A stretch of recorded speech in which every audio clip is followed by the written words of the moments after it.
Deep listening. الاستماع العميق. Deep listening. Intensiv zuhören. Deep listening. Deep listening. 深度聆听. Deep listening. Impact beyond words.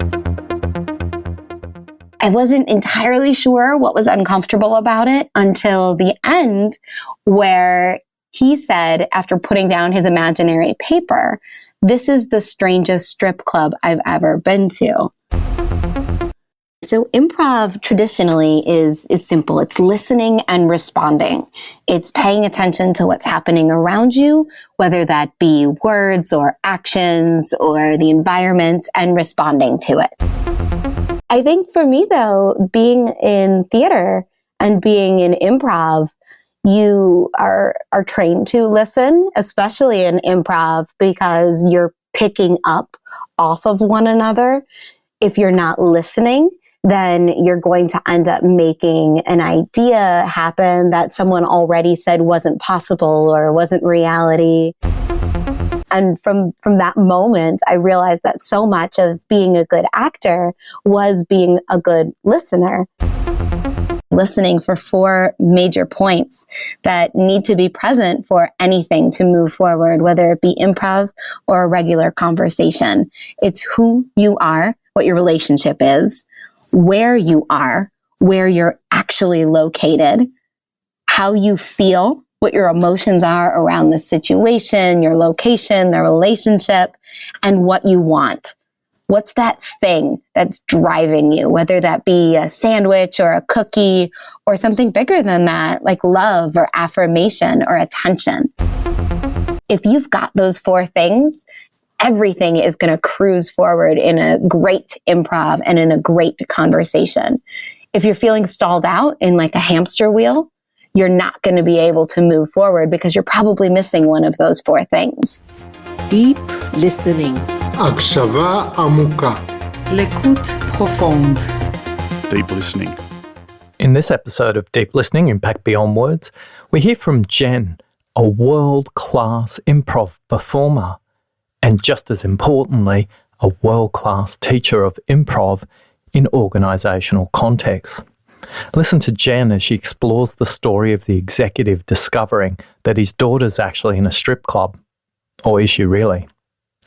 And then listen how Jen outlines the 4 key areas that world-class improv artists listen for and how that can be applied not only in your organisational context, but in everyday listening.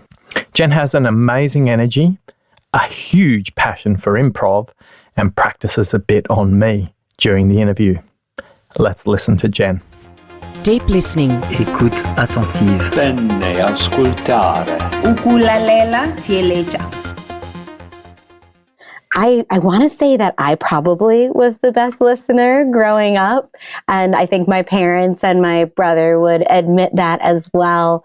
I've always been a theater kid. And that was even I was in a children's play when I was in kindergarten called There Was an Old Woman That Swallowed a Fly. It's also a book. So the woman just like swallows different animals and she just gets bigger and bigger and bigger. And from that moment, I realized that so much of being a good actor was being a good listener. So when I would look as if that I wasn't paying attention at the dinner table or with my parents, and they would be like, "Jen, you're not paying attention," my response was always exactly what they had just said, even as a kid. And as cheeky and as sarcastic as that might be as an adult, I still do a certain aspect of that when people think that I'm not paying attention, because that skill is just carried through my entire life and really influenced what I do now. As you think about your time going through high school, who was the best listening role model around you?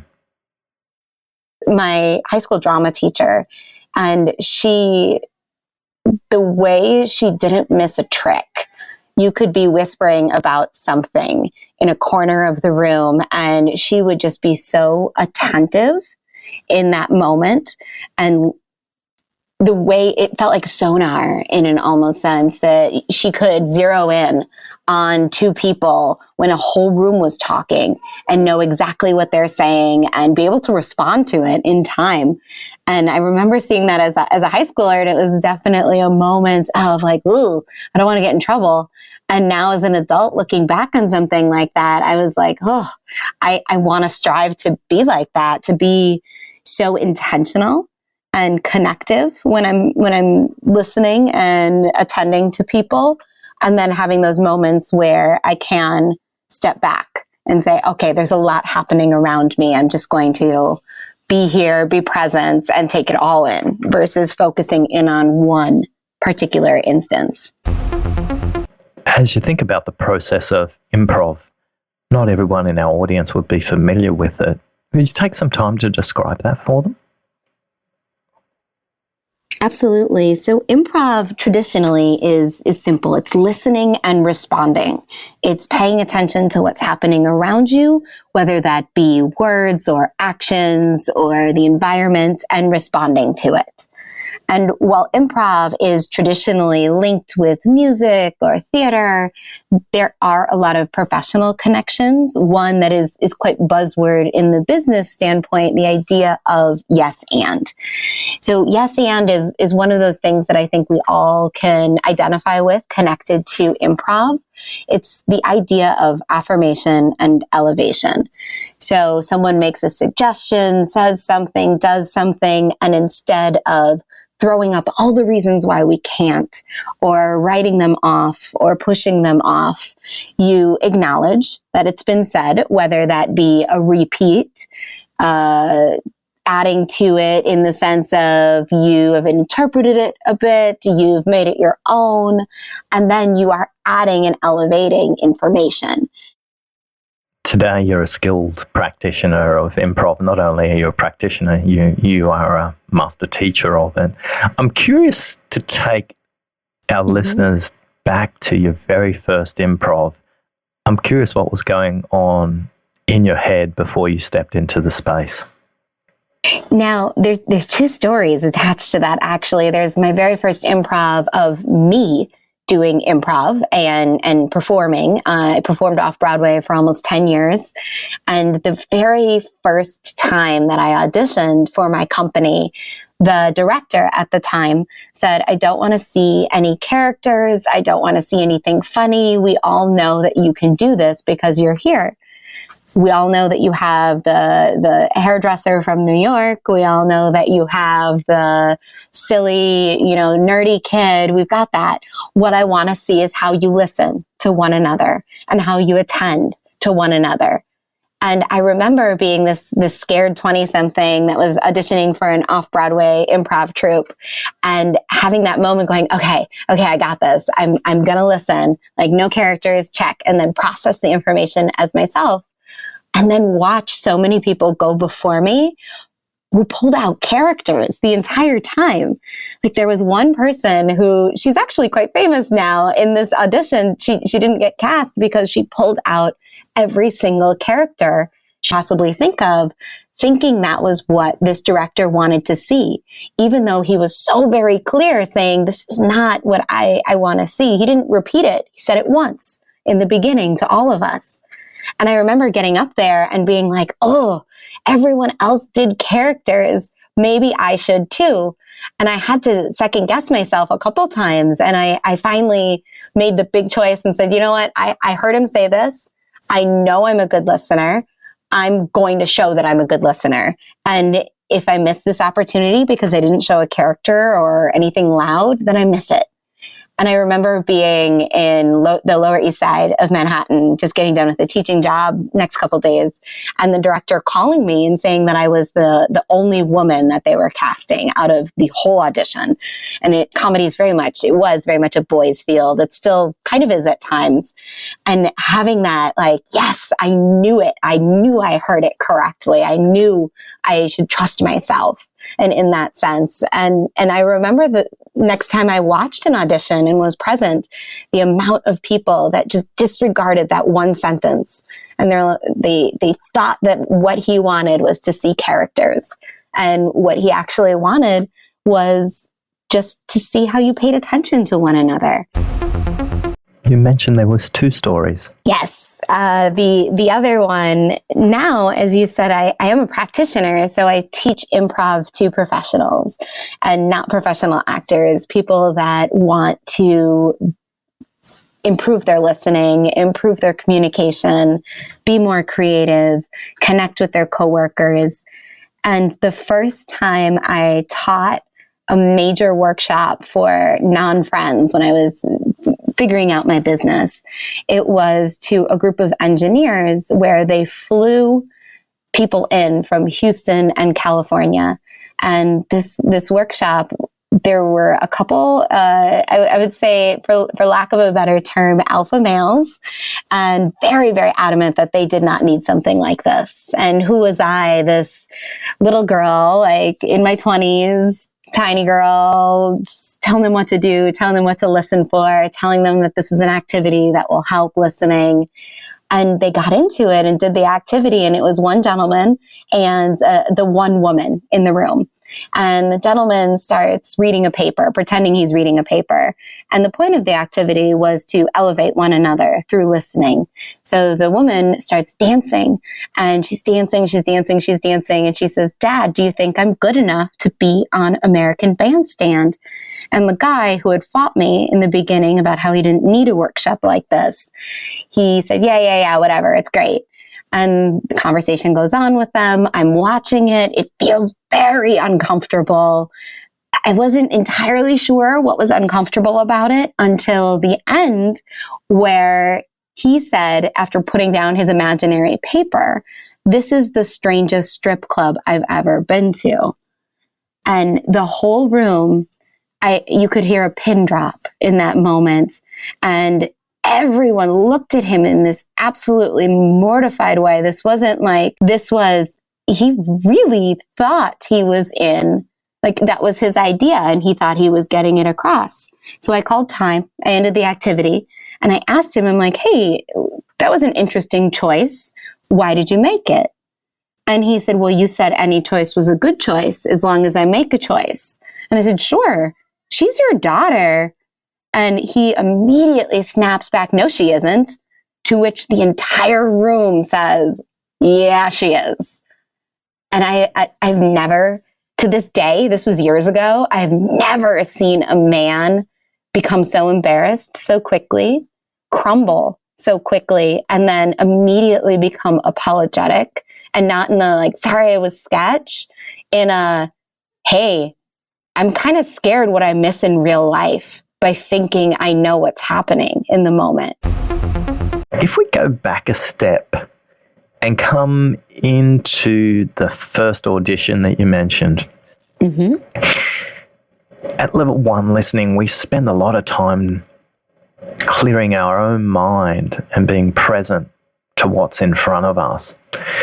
When you were listening to that director, you had a lot of self-talk going on. You shared that with us. What tips or techniques would you provide from that experience and also from improv to become completely present for the dialogue so that you're not talking to yourself and your mind is available to listen to others? Self-talk is something that we all experience. And while I would love to say it's very easy to shut it off, it's very easy just to be present, I think it's the acknowledgement that it does happen, giving it the space to happen and make a choice to attend, and then make a choice to stop that conversation. I could have gone back and forth in that moment saying, maybe I'll do a character, maybe I'll have to do a character, maybe I'll pretend I'm listening, maybe I'll show listening really strongly. And it was the moment that I think I got up to be present that I said, okay, I'm done talking. I'm now here and I'm in the here and now. And so much of that is the case in improv, where you have to show it. You can't just talk about it. You have to do it. You can't just talk about doing it. And that talking about doing it is very much the idea of self-talk. You're talking yourself up for it. You're debating which direction you should go and connecting, and you have to give yourself space for it.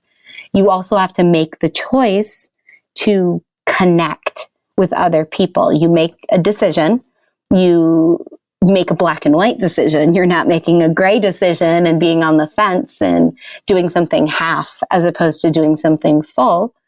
Give yourself the space to have that self-talk and then move into being present and actively listening, taking in what they're saying, not thinking about your next move. And that has to be conscious in your own brain. I tell students in improv that hearing and listening are very, very different because we hear, if we have good hearing, we hear everything. If we're listening, it's a conscious choice. Hearing happens. Listening is a choice. Deep listening. Deep listening. 깊은 듣기. Deep listening. My communication has been impacted in significant ways since reading this book. I've had my awareness raised. I've always seen myself as a strong communicator, but I can already feel the difference. I listen more carefully, I feel more attuned, and my relationships are richer for it. This is a book that you can read in about an hour, but the value is not in reading it. The value is in studying it, pondering it, and practicing it. And if you do, the results will be instantaneous. Deep listening. Intensieve luister. Mendengarkan dengan seksama. Kokoro kara mimi o katamuke. Deep listening.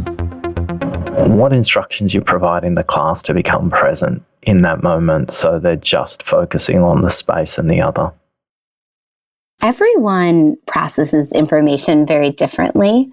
And the idea of building a culture that is failure-free and open and celebratory of mistakes is something that I actually put a lot of time and thought into.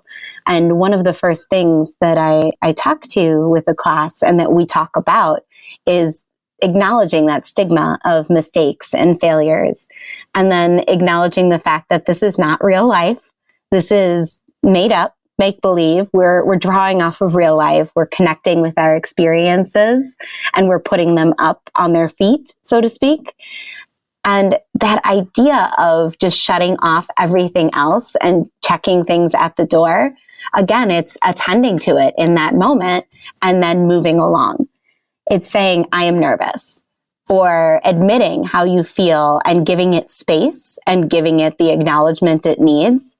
And then saying, okay, yes, I'm nervous and I'm going to make a choice to do this. So it's that connection of not pretending you're not nervous, pretending that you don't have these fears of pulling it off, and saying, yeah, you know what? This is reality right now. I'm going to acknowledge it and I'm going to move on to what I should be doing. And this happens constantly. I see students, because we don't teach actors, we teach professionals, and we teach a lot of people that self-identify as shy or introverted or nervous. And every single time someone self-identifies as shy, introverted, or nervous, and they say they're really scared to get up in front of the class, my first go-to is just be you and just listen. Just pay attention and respond to what's in front of you. Don't think about yesterday. Don't think about tomorrow. Think about right now. And if it explodes, it's over in a moment. And if it soars, it's over in a moment. So there is no success or failure. Do you have a story that illustrates that? I have so many stories that illustrate that. I think the best one has to be, I teach a lot of people that consistently work with us. So this idea of being very, very nervous is something I see in new students and repeating students. And there's one woman that has been taking class with me for quite some time.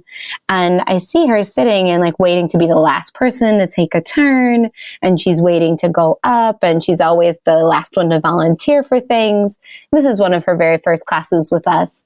And I ask her, she's a career counselor at a local university. And I say, why are you waiting? And she's like, well, I'm thinking what I'm going to do. And every time I go up there, I forget everything I'm thinking of. And it was showing like every single time of her getting up there, she looked like she was overthinking and she wasn't paying attention to the person in front of her. And then I said, well, how about you just get up next time and don't plan anything? Just go up there and let the other person take the lead and you follow as opposed to drive. And she's like, well, I don't know if I can do that. I'm type A, I'm control freak. I like driving. And I was like, totally. Try something different today. And if it doesn't work, you can say, Jen, I'm going to go back to my old self. So she gets up and she lets the other person start, quote unquote. They set the stage up and set the location and set the relationship just by adding information. And she goes on to get finished. And this scene of a bank robbery where they were going in and it was supposed to be someone's first trip at the bank, but it turned into a robbery because she didn't know that she was doing it, was so wildly creative. She got done. And I was like, Patty, how was that? And she said, that felt so free just to be there and not care what happened next and not think about, oh, this looks silly, or, oh, I'm supposed to be going to the bank for the first time. I'm not supposed to be robbing it. And I said, that's what being present is really all about. You just respond to what's happening. You're not borrowing sorrow. You're not worrying about what happened before it. And it's really nice when I see it happen. It's that aha moment from a student. I sense one of the things that distinguishes good improv from great improv is a sense of progress. It's the difference between listening to the content or listening for meaning. Great listeners are focused on progressing the dialogue as opposed to their own position. How do you think listening for progress shows up in improv? It is so present the entire time. There's something in improv called listening for gifts and looking for gifts, like a present. And that idea of listening for those very specific moments that will drive a story forward or move information, move time, move space, really activates an individual, both in the sense of a speaker and a listener. So, for example, there's a group that I've been working with, and we were talking about the idea of loaded questions. And there's regular questions where you're saying, oh, how are you today? I'm fine. How are you?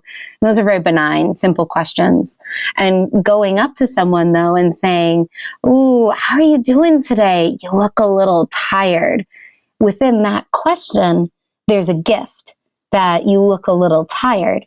So if you are attending to that gift as opposed to just answering the question in front of you, you might say, yeah, it was a really rough night last night. Or, yeah, I was up late in the horse races last night. And that exact comment, that exact horse races last night came from this group when we were talking about listening for those gifts. And it went on again to be this incredibly wildly creative moment that started with, hey, how are you? You look a little tired, to an underground horse racing activity that was happening in the offices. It was all made up on the fly, and all this idea of being wildly creative, all because they were listening for more than just face value. They were picking up the gifts in what we're saying. And all of that stemmed from just having a question workshop, how we could be more creative with our questions, how we could look for information, and how people use questions that are sometimes loaded. Deep listening. Écoute attentive. Bene ascoltare. Ukulalela fieleja. There's a framework about listening within improv, and listening for gifts is one of them. What are the other listening fors that you explore and help the group understand the different ways they can listen through improv? When you're doing improv, you're both exploring everything and nothing at the same time. So what I mean by that is you are creating something out of nothing a lot of times. Two people get up there and there might be a suggestion, especially in the improv that we create with people that don't want to be actors. We might give them a base word to get people thinking or a location to really move forward. And they have to think about 4 different things in order to move their conversation forward. They have to think about what their relationship is with this person. And that's not just like brother, sister, mother, father. They have to really dig in with it. Like, is it a good relationship with your father? Is it a bad relationship with your neighbor? Is it a volatile relationship with your coworker? So that who, also that where, which oftentimes is pretty self-explanatory because you could be in a room, you could be in a school, you could be in a house. And in that sense, you're listening for details in that. So it could be someone else's house. It could be a house you broke into. It could be a house that you stumbled upon on vacation. You're also attending to what people want and how they feel, whether that be about the situation and one another. So in the listening for gifts, you're listening for specific bits of information.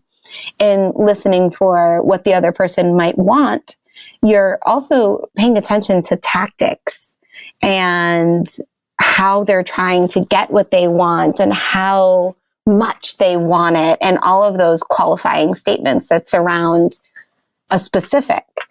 And in that sense, when people are really attending to those moments, and checking in and almost doing a mental, I don't want to say a mental checklist because it sounds so contrived. At the same time, if something isn't moving forward in improv, very much in the same sense of life, you're probably missing one of those 4 things. So I tell people, like, in regular conversation, in improv conversation, check those boxes. Make sure you know and can define, again, black and white. Make that choice. I want to small talk with this person. I want to get a raise. I want them to acknowledge me or give me affirmation. And I feel angry when they don't.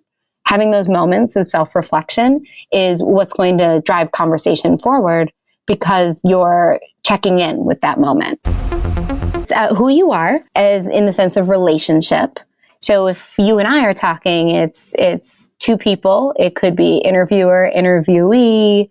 For the people that are listening, it's speaker and listener, and that's a relationship. It could also be a familial relationship, so like mother, father, barista, customer. So that who you are, where you are, it's very specific to location, what you want, whether that be something tangible, like a cookie or a sandwich, or something bigger than that, like affirmation, attention, or love, and then how you feel, what that feel is. If it's how you feel about the person, how you feel about the situation, your want, the location.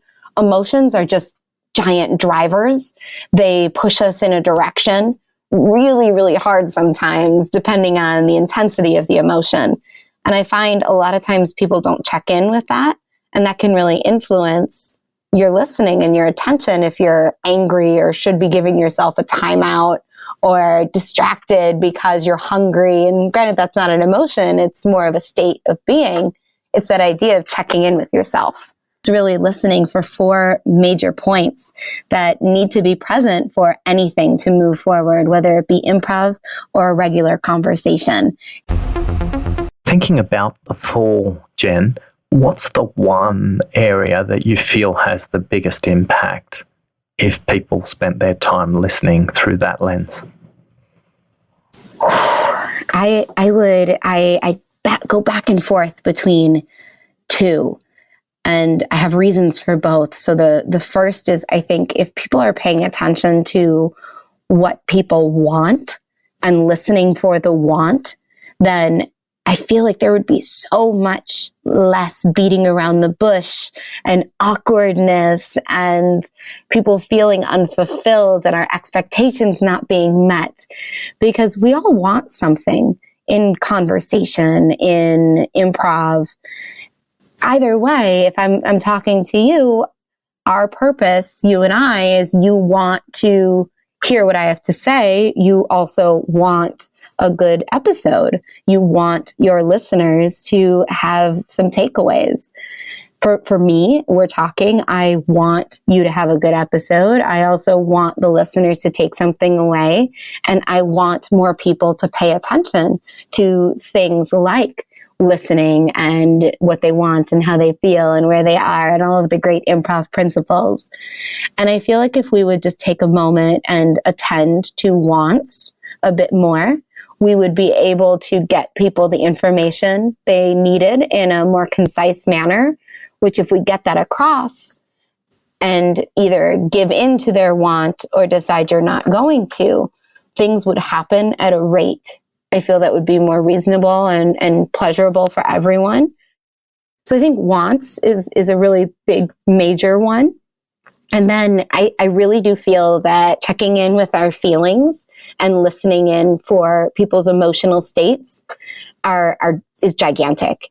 If you're listening to someone and they sound a little angry or upset or something's up, like they don't sound like themselves, like there's some emotion tied to all of their words, and you acknowledge it and attend to it, like, hey, is everything all right? You sound upset. Or, hey, you sound really happy today. What's going on? And taking that moment to check in with another person's emotional state, I think shows a greater sense of connection with an individual, because we so often forget how important our emotions are in that driving manner. Deep listening. Deep listening. Deep listening. Wow, did you feel the passion coming out of the speakers while you were listening to Jen talk about her passion for improv? The story that stuck with me the most was actually one of the very first stories she told, when the director asked people not to go into role and simply to listen to the other person. Jen was successfully cast in the role simply because she listened. How much time are we spending during our day just listening, being present in the moment, taking the care to listen fully and completely to what the other person's saying? I think Jen did a great job of outlining the importance of presence and understanding that there's 4 different dimensions to explore when you're listening. Her reminder that you need to listen for what they want, understand the relationship you're in, understand the role that the location plays in that, and then finally fully exploring the feelings relating to that too. What I learnt the most in listening to Jen during this interview is making sure that I'm fully present for all 4 dimensions of listening during a discussion. I'm curious which one of those 4 you struggle with the most. Thanks for listening. Deep listening. Deep listening. Lourdes Lascelles. Deep listening. Deep listening. Whakarongo Pohonu. Deep listening. Impact beyond words. Oscar has identified the critical skill executives need to lead effectively, but which is often forgotten in a world where our attention span is defined by 140 characters. Deep listening creates trust and authentic action for leaders at all levels and is crucial to the development and retention of talent. This is a highly valuable book. Deep listening. Ukulalela. Deep listening. Aktibong pakikinig. Deep listening. Deep listening. What questions have you got for a random person from Sydney, Australia, reaching out to you for a podcast interview on listening, of all things? Yeah, why did you reach out? What made you reach out to me? Well, in one of my listening techniques is Google Alerts. And one of the techniques I, in fact, teach corporate clients in how to listen without paying for really extensive social media listening tools, Google Alerts. So around specific phrases around listening. So if I was just to pop in listening into Google Alerts, it would be overwhelming. So I use terms like deep listening, intensive listening, active listening, careful listening, thoughtful listening. You came up under deep listening. Most recently, you were published and that prompted me to do a bit of investigation. And my podcast is designed to create a palette of really diverse perspectives on listening, both personal and professional. And what I do by design is to be deliberately diverse in who I interview. So the obvious one would be 50-50 male-female, but it's 50-50 people from overseas and people locally, 50-50 from professional listening contexts, such as an air traffic controller, and 50% from a personal listening context, such as a funeral director, a palliative care nurse, a deaf interpreter. And then what we want to do is role model listening on my part and just have a conversation. The big why I'm doing this. And I want to touch 10 million people by 2030 because I believe if there's 10 million deep listeners in the world, we'll create a ripple effect that will help the world come together rather than move apart.